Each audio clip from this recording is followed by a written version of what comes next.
Élisabeth II est décédée jeudi 8 septembre 2022 à Balmoral, en Écosse. Son fils, le prince Charles, lui succède à la tête du Royaume-Uni sous le nom de Charles III. Il sera couronné dans les prochains mois. La reine est morte, longue vie au roi. Ce vendredi 8 septembre 2022, à l'instant même où Élisabeth II a quitté ce monde, le prince Charles d'Angleterre a pris sa succession à la tête du Royaume-Uni et du Commonwealth. Sous le nom du roi Charles III, il sera officiellement proclamé roi ce samedi 10 septembre 2022 au Palais Saint-James de Londres, résidence administrative officielle de la couronne. La cérémonie, qui rassemblera jusqu'à 700 personnes, se fera devant l'Accession Council, Conseil d'accession, en français, un organe cérémoniel composé de membres du conseil privé, de hauts fonctionnaires, de hauts commissaires du Commonwealth et du maire de Londres, Sadiq Khan. Au cours de la cérémonie, le président du conseil privé annoncera officiellement le décès de la reine Élisabeth II.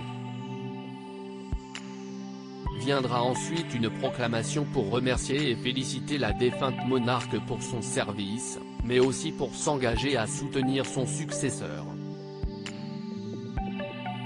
À noter qu'il est de tradition que le nouveau souverain n'assiste pas à cet événement. Ce n'est qu'après la proclamation, lors d'une seconde cérémonie, que le roi Charles III prêtera serment pour s'engager à préserver l'Église d'Écosse. Il sera alors officiellement proclamé roi du Royaume-Uni. Charles III, un couronnement en 2023 ? Néanmoins, son couronnement n'aura pas lieu dans l'immédiat. Il pourrait même se faire attendre pendant plusieurs mois, jusqu'en 2023.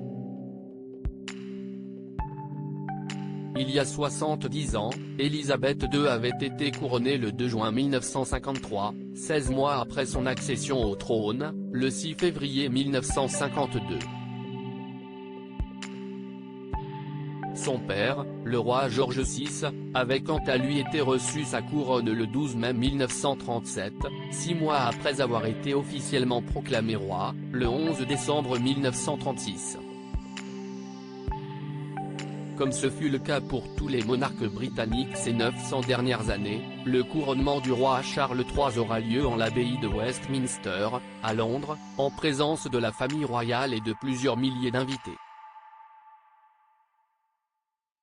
Au cours d'une cérémonie religieuse anglicane, l'archevêque de Canterbury placera la couronne de Saint-Édouard, datée de 1661, sur la tête du nouveau souverain. Ce dernier prêtera alors serment devant le monde entier et recevra l'orbi et le sceptre, symbole de son nouveau titre. Mais avant de couronner le nouveau roi, le Royaume-Uni va devoir faire le deuil de sa reine bien-aimée. 12 jours de deuil national ont débuté hier, au cours desquels auront lieu de nombreuses cérémonies en hommage à Élisabeth II. Dans le même temps, le corps de la défunte souveraine sera transporté de Balmoral à Édimbourg, en Écosse, puis à Londres, en prévision de ses obsèques. La date de cette cérémonie, qui se déroulera également en l'abbaye de Westminster, n'a pas encore été officiellement communiquée.